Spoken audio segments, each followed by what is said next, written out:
Sean's outfit of the day. Yeah, exactly. The State Department stylist. You and Matt could compete, although I don't think Matt can compete. No, that's something I would not. I can't, I couldn't win. Did anyone go to NATO? Especially considering it would be a one-day trip. With the half of the day. I kind of wondered if it would be.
Thank you, ma'am.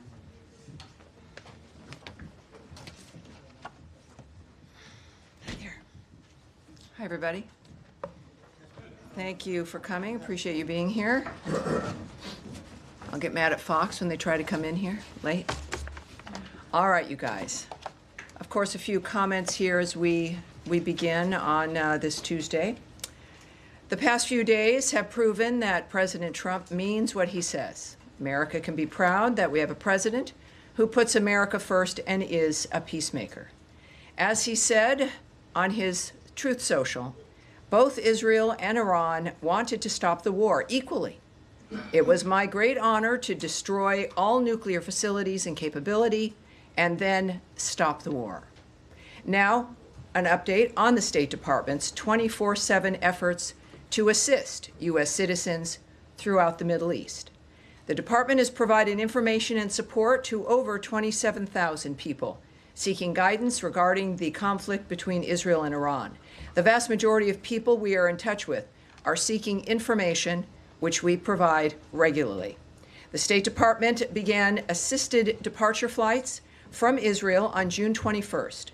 Flights have departed Israel with hundreds of U.S. citizens and lawful permanent residents and their accompanying immediate family members.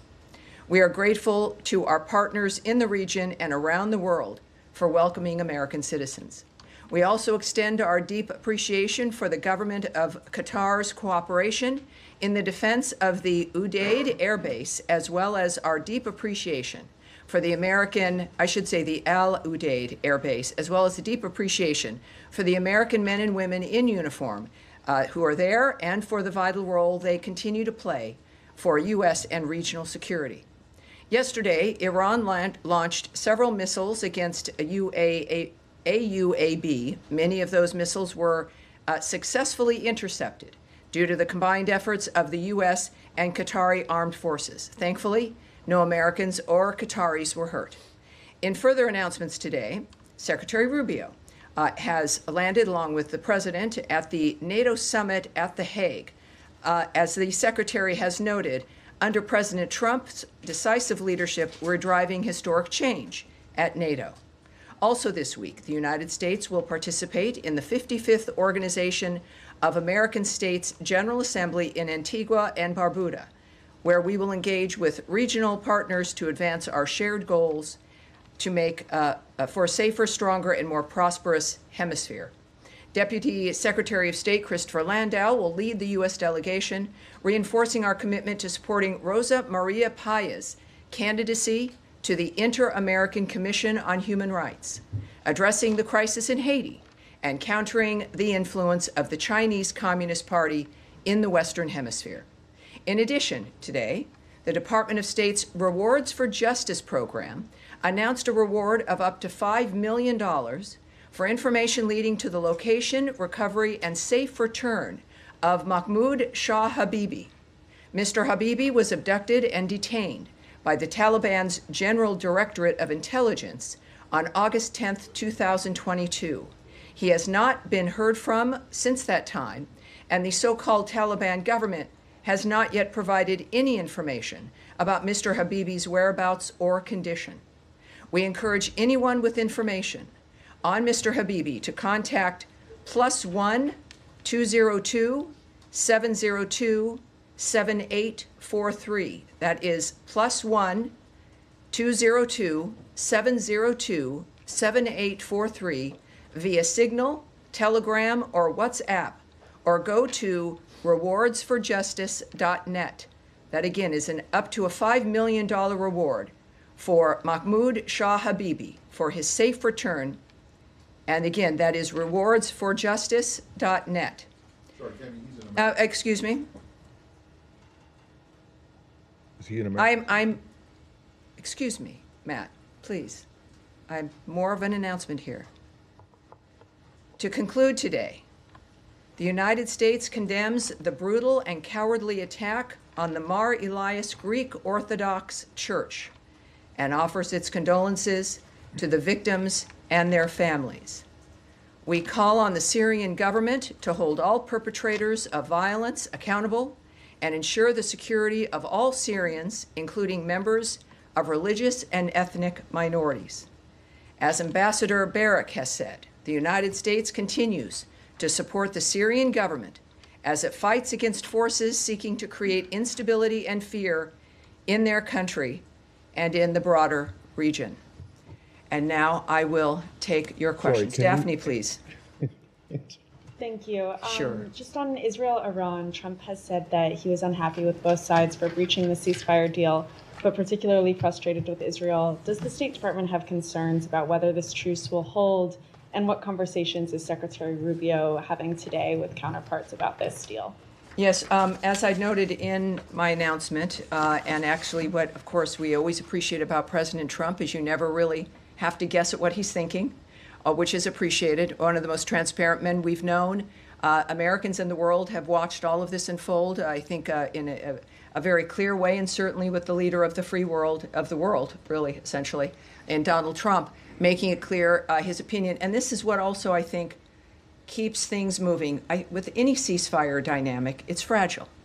And in the meantime, of course, things did come together, and there has been quiet in that region. He did make clear his feelings about that. But as I mentioned in the opening, that he said, just a couple of hours ago, both Israel and Iran wanted to stop the war equally. It was my great honor to destroy all nuclear facilities and capability and then stop the war.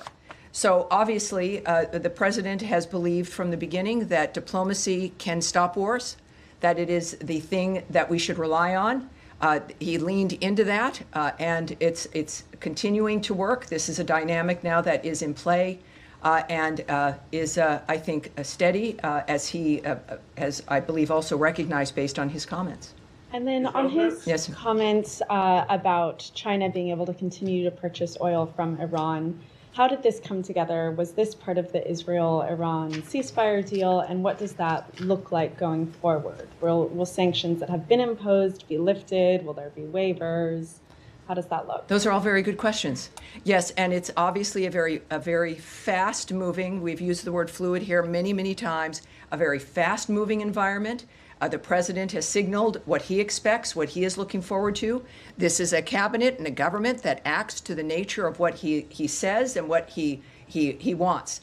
And in this case, of course, I'm not going to discuss what that process will be, the nature of any of the applications via the various departments in this government. But clearly, we are focused on making sure that that guiding hand of President Trump prevails and moves this government forward. So we will have to wait and see when it comes to what that ends up looking like. All right. Yes, Andrea. Well, just to follow up, Yes. does that mean, just to translate, are we lifting sanctions? Has anything happened to make that possible? I'm not going to get ahead of the president or try to guess at what his strategy will be, but it will be one that will benefit this country, and that, again, he's very clear. I think the difference is, obviously, sometimes you don't hear ahead of time about the trajectory of a president. With President Trump, he speaks honestly with us. So I would suggest to not translate, to not speculate or guess, but to watch, because things happen quickly, and I think we'll find out sooner than later. Yes, ma'am, one more. Quick follow-up on something. You quoted the president as saying, "It was my great honor to destroy all nuclear facilities to stop the war." As far as we know, the bomb damage assessment has not been done. The Joint Chiefs Chairman was talking about how long it might take. Do we have something more conclusive about destroying all of the nuclear facilities? Well, a conclusive comment for me would be coming from the President of the United States. I have great admiration for you, Andrea Mitchell, but I think he might know more than you do at this point, more than I, more than any one of us here. At the same time, obviously, the information that we receive, that the American people receive, which will be public, will take some time. But President Trump has indicated his pleasure at the success of that raid, which obviously was very limited in scope.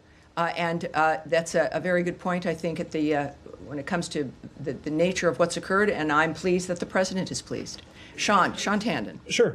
Could I pursue that? Another comment from the president this morning, he was saying that basically stop the bombs was the message that he sent to the Israelis. Does he believe that the Israelis complied with this? Is he happy with how it turned out? Well, I think that there's early on, and again, I'm here at the State Department. I know my colleague Caroline is very articulate and clear on the nature of the president whom she represents and the State Department at the White House. But I think when we clearly look at the nature of how the day has transpired, there was some activity back and forth, and that has stopped, and the ceasefire has taken effect, and the president is pleased. So I think we can take that as an indicator of his feeling about it at this point. Sure. One more. Sure, and I mean, they're both statements both from Tehran and from Jerusalem and Tel Aviv today. But I mean, one of the things that from the Israeli military chief was saying that this is just a phase, and they reserve the right to go back in. I mean, do you think that's consistent with the call for a ceasefire in terms of the Israeli statements on this? Well, I think the statements that we've looked at that we care about are the fact that both, certainly Israel has agreed to the ceasefire. And we believe there's a statement from Iran that has done so as well. So those are the statements that we care about. All right. Yes, sir, in the back. Right there, sir. Yes, sir. Thank you, Tammy.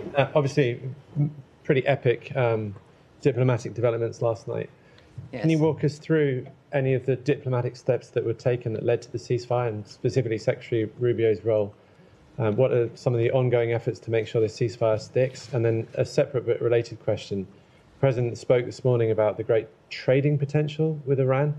Does this administration envision a broader rapprochement with Tehran that could lead to diplomatic ties being established, even the embassy being reopened? Well, on both those issues, I can't speak directly to them, but I can say a few things in that certainly I wasn't there. The Secretary of State was in a dynamic with the President that is a private dynamic as that team was addressing a war and the nature of how to stop it. So I can't speak to how that transpired or the decisions that were made, but obviously a successful evening, successful aftermath when it comes also to a very quick ceasefire. In the meantime, for your other question, which was, remind me again your second question?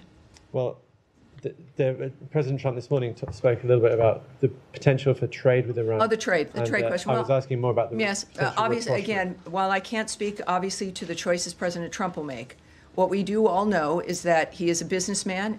Americans appreciate that about him, the nature of how he looks at the issue of national security and safety. And he has in the past addressed the issue of relationships with this country, keep other nations secure, that we are a good friend to have, that a friendship with the United States assists and helps facilitate the natural national security of another nation.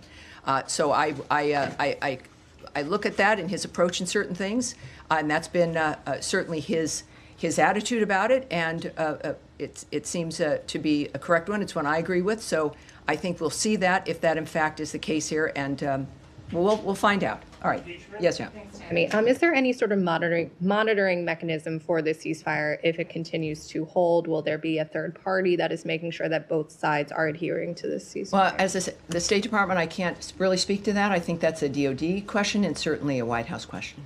And then how do you view the next steps for nuclear talks potentially resuming in light of this ceasefire? Is there anything on the schedule? Any follow-on conversations between the two sides to try to resume the talks that had been? Well, I can't speak to a schedule. I'm not going to guess or speculate about when something might happen. What we do know, and President Trump throughout this process had been tweeting about the fact that this would be a good time for negotiations to renew, for these talks to renew. Of course, with some disappointment that it got to this point. He has been committed to diplomacy and to discussions. Obviously, he's displayed that for these last 5 months, and I would think that has not changed. So the commitment, not just from President Trump, but also from Secretary Rubio, to minimize the need and go out of your way for the need to not engage militarily, is clearly a hallmark for him and his view of national security and foreign policy, as it is for Secretary Rubio. And I would expect that approach and that commitment to remain the same. Impeachment? Yes, go ahead. Thanks, Tammy. Just to follow on that, over the weekend, the president, many other cabinet members, they said that the strikes by the U.S. military on Iranian facilities had obliterated the nuclear program. Because of that, do you see that as buying more time for these negotiations to play out? Has the urgency at all changed? And there are reports that Qatar has tried to mediate nuclear talks, try to restart those. Are you receptive of Qatari efforts at this point? Well, that's not something I can address in any detail at all. I do know that the president was very confident in his assertion of the destruction of those sites. That was necessary because of the point that he's had from the start of this, which is that Iran cannot have a nuclear weapon. That has been a very singular, clear point, and the understanding is now they're not going to have one. And that clearly might open the door for the people involved in those kinds of decisions about how to move forward. But that was, and the strikes indicated that. It was a very distinctive, limited strike regarding the issue that was in the forefront of the president's mind, that he made clear over and over again, that they will not have a nuclear weapon. And now they will not have a nuclear weapon. How we move forward from here is up to the President of the United States. Saeed, yes, sir. Thank you. Now that we have the ceasefire between Iran and Israel seems to be holding, are we likely to see renewed efforts to have a ceasefire between Israel and Hamas in Gaza? I mean, just for figures, Tammy, maybe 400 people got killed in the exchanges between Israel and Iran. In the same period, like 700 Palestinians have died, many of them at the aid distribution center. Yeah, this is why, and we are reminded about why the ceasefire efforts are important. It is a reminder about why the president, and why we're lucky for President Trump to be our president and for Secretary Rubio to be focusing on changing the status quo on this planet and changing the old dynamic of wanting new ideas. It has been his hallmark from the start, and that has not changed. What we can say, and just as a reminder, Saeed, there is a deal on the table. Hamas must stop acting recklessly and accept it. As Special Envoy Witkoff has said, Hamas's recent response to the offer was totally unacceptable and only takes us backward. It hasn't been that long, right? A lot of stuff is happening in a short period of time. But the fact of the matter is that we've never stopped working for a ceasefire in the Gaza Strip. We've never stopped wanting that to end, to get us out of that repetition of something that has certainly made the first victims, the people of the Gaza Strip, and then everyone else. It's a reflection of what needs to end and what has been the problem. President Trump has made clear to, in this case, Hamas specifically, that they will face consequences if they continue to hold hostages, which they do, including those who have already passed away and those who are still living. Hamas has rejected repeated ceasefire proposals and therefore bears sole responsibility for how this is continuing. Saeed, if you have a chance, I don't know if you do in your work, to pose the same question to Hamas. It would be, you could, I hope you might be asking them. I'll do it through my articles. Right, I have no direct communication. All right. Yes, sir, there in the middle here. Yeah. Thank you very much. President Trump has long said that Iran should not have nuclear weapons. That is correct. That is clear. Do you think it is important for Iran to change its foreign policy because the U.S. always says it is the biggest state sponsor of terrorism and destabilizing region? I obviously can't speak to what's in the mind of the so-called leadership of Iran. I do know that the future of Iran is in the hands of the Iranian people. And whether or not certain individuals change their approach or belief, I think what has happened, the whole world has noted that the world has changed and that nothing will be the same. And how that plays out, we are very lucky that we have President Donald Trump, Secretary of State Marco Rubio, and a cabinet that is united in the nature of what we're trying to do for the next 3.5 years. One more, yes, sir. One more. And please. Kurdistan regional government leadership and strongly welcome President Trump's statement about peace. Do you want to comment on it? Well, no, there's again, things are happening and moving along so quickly. Obviously, everything in that region, in the Middle East, has changed. And we will have to see where those who are leading this charge and this change, again, the American leadership here with Trump, Rubio, and J.D. Vance, of course, just strong leadership across the board. We're very lucky, as we've seen also with Secretary of Defense Pete Hegseth. We are very early in this administration. Think about it. We are in the middle of June, and we've seen the results now of men and women who are focused. So we'll see for the Kurds and others as well. Yes, sir. Thank you, Tammy. 2 questions for you. Number one, especially considering the Secretary is now at NATO. Yes. Does the Secretary feel like European allies had America's back to the extent that they should in this Iranian operation? I'm not talking about militarily, but from a general support standpoint, beyond just platitudes of concern about the Iranian nuclear program, do you feel like you got backing from Europe on this? Well, I'm not going to comment or speculate on the feelings or assessments of our partners in any kind of dynamic. That's between them. It's about the leaders of the world. Right now, what I can tell you is that President Trump and Secretary Rubio are right there in The Hague at NATO for conversations with our partners throughout Europe. And I think that everyone expects that to be very successful. It's going to be a very exciting time. It's a perfect time for those conversations to be had. I'm not going to speculate on the nature of those any conversations or, again, speculate on the feelings of people either. Second question for you. Yes, sir. In terms of regime change in Iran, the initial message coming out of the administration was, we're not after regime change, we're after the nuclear weapons program. Then the president remarked today, regime change is not a good idea because of the chaos that it would cause. So what is the administration, specifically the State Department's message here to Iranians who are suffering under the oppression of the regime? How do they move forward does America have their back, considering the president said regime change is not a good idea right now? Well, again, that's in the perspective certainly of the president and what his actions, he feels what actions are important, what our intentions were. It was very clear from the start, from the very beginning. For years, the president has spoken about the problem of Iran and how they can't have a nuclear weapon. This is not a new idea, and it's certainly a globally held idea. But we've said here at the State Department repeatedly in a number of different dynamics that the fates of countries belong in the hands of the people in those countries. That is the overriding general message of the Marco Rubio State Department. It is the kind of thing that when we think about not just democracy, but the nature of the decision of citizens to decide what kind of leadership they want. That is what our position is for certainly Iran and every other country on this planet.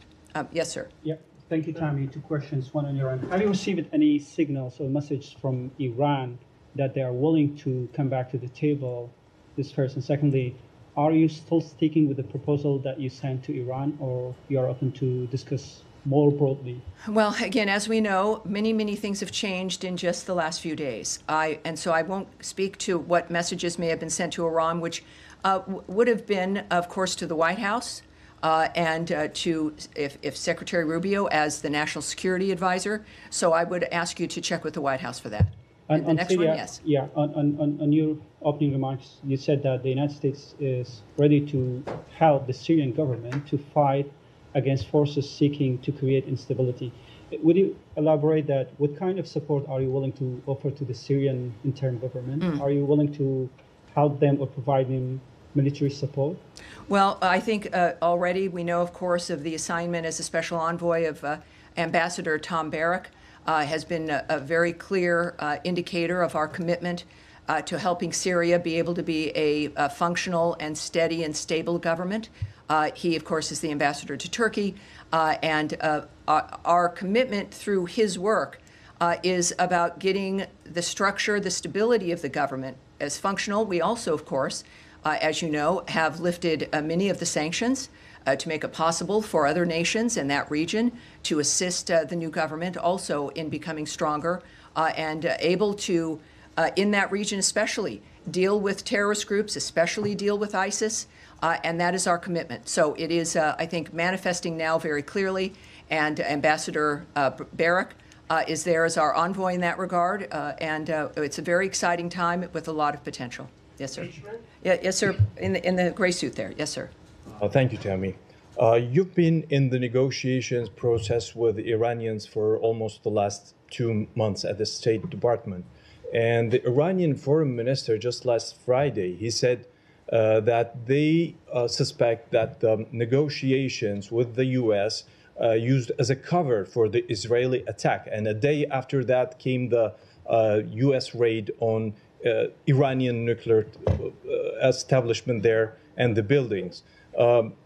Are you able to restore the trust between you and Iran? And how do you see these claims from the Iranian side? Well, that's certainly a question that I can't answer, but we've got the best people in the world who are doing this for a living, who have committed their lives to making a difference here in the world. The president has not indicated that, as a matter of fact, he really opened his presidency with a willingness to talk with everyone. And as peacemaker, that is what he's done, and I would suspect that that approach will continue. All right? Yes, sir. Go ahead. Thank you, Tammy. Do you think that there is any lesson for North Korea to learn from the U.S. strikes on Iranian nuclear facilities, given that North Korea has been doubling down on its nuclear program, despite the Trump administration's commitment to the complete denuclearization of North Korea? Well, again, the nature of the choices that are made, I won't speculate about what other countries should think or do. At the same time, President Trump, in his first term, made a significant outreach to North Korea. And what I can say, of course, and they've got their own nuclear program at North Korea, that we remain committed to the complete denuclearization of North Korea. That remains a commitment. If the North Korean nuclear issue can't be resolved through dialogue, I'm not going to speculate on hypotheticals at this point, but thank you very much. All right, yes, there you are. Hello. Just on the follow-up on North Korea, has there been significant outreach from the State Department to the North Koreans? I'm not going to speak to any, whether they exist or not, any diplomatic efforts outside. All right, all right. And yes, go ahead. Thank you, Tammy. I just wondered whether you have any further information on reports of a drone attack that happened to multiple Iraqi military sites early this morning, local time, Tuesday, whether you know at all whether Iran was behind those drone attacks at all? I would suggest that the DOD might be the place that it might have an answer to that. Anything else? All right. Daphne? You're good? All right. And then, yes, go ahead, sir, at the end. About the material that was removed from those nuclear sites? There are satellite pictures of trucks lined out. Oh, nothing. I can tell you nothing. Just saving some time here. Yeah, I'm not going to speculate or discuss what may or may not have been removed from a particular site. Well, then can you tell us, based on what you do know, I mean, how many years? I can talk about the English royal family. I love them. Yes, How many years would this have knocked back the nuclear program, and could that have been avoided if the U.S. had remained in the JCPOA? When it comes to what's happened with Iran, we can look back several decades about the nature of the choices that certain administrations made that helped facilitate the nature of the building of that program. Donald Trump inherited a world, he'd left a world that was at peace, and he inherited one that was tipping over. And so his commitment, and what we look at here right now, is recognizing the status of things and what needs to be done to fix them. And that's what we're focused on. All right. And Matt Lee, I have a feeling you might have a question. I vaguely remember that. Well, I did, but now it turns out that the you have a different one. I answered, so I do have a different one. Okay, good. But all I was trying to find out was whether you didn't mention it, that this Mr. Habibi was an American, which it turns out that he is. But has he been wrongfully determined to be wrongfully detained? We have determined that he has been disappeared and that he has not been heard from. And that is why there's the rewards for justice, is that he was taken and he has not been heard from since. Okay. And we are hoping that this appeal may bring forward, with up to $5 million, it makes a difference in everyone's lives. Sure it does. That we might get some information about him. Okay, then just the other thing was, you had been asked earlier and yesterday, I think, about this money that is apparently going to go to fund the Gaza Humanitarian Foundation. Have you been able to uncover anything about that?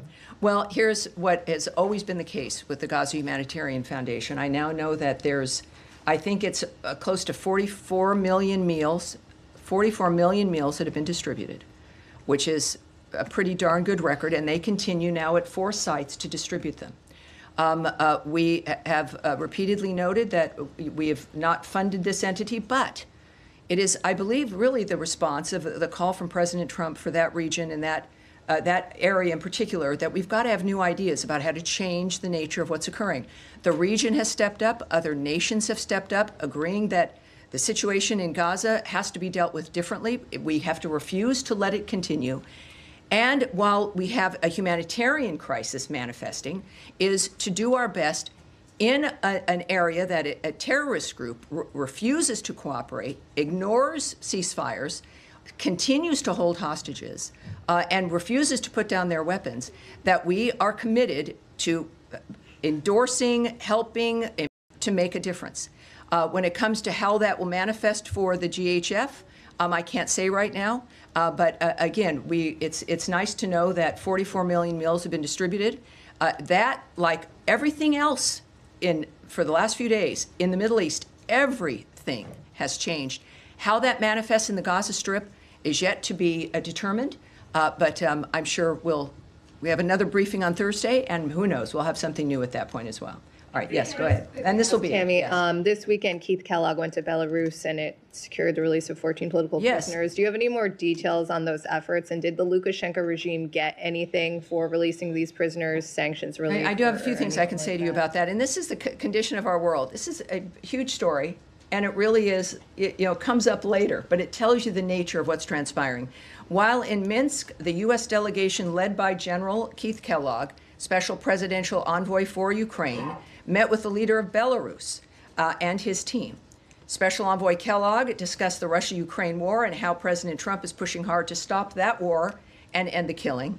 And Deputy Special Envoy John Cole led the discussions on U.S.-Belarus bilateral relations, which resulted in the release of 14 long-held political prisoners from Estonia, Japan, Latvia, Poland, Sweden, and Belarus. And that is the result of what you can do with diplomacy, with envoys, and with a commitment to peace and freedom for people around the world. And we are blessed to have President Trump as our president, the wisdom of the American people, and of course, Marco Rubio is our Secretary of State. We are 5 months in or so to this administration,